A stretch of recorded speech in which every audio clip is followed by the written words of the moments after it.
Windows 7, Windows 8 এবং এরপরে সোজা উইন্ডোজ 10। তাহলে মাঝে 9 গেল কোথায়?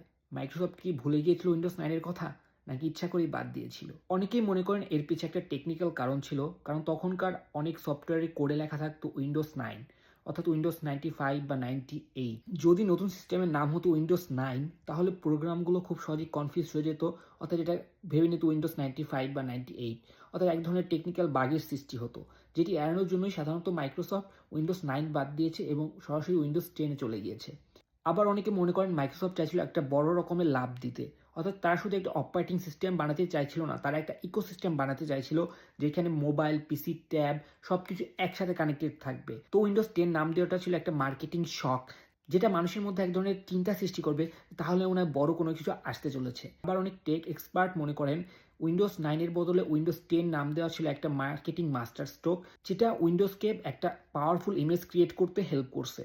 এখন আপনার কি মনে হয় কি কারণে মাইক্রোসফট সরাসরি উইন্ডোজ 9 বাদ দিয়ে উইন্ডোজ 10 এ চলে গিয়েছে? এবং যদি উইন্ডোজ 9 আসতো তাহলে কি বর্তমানে উইন্ডোজ 11 কে আমরা উইন্ডোজ 10 বলে ডাকতাম?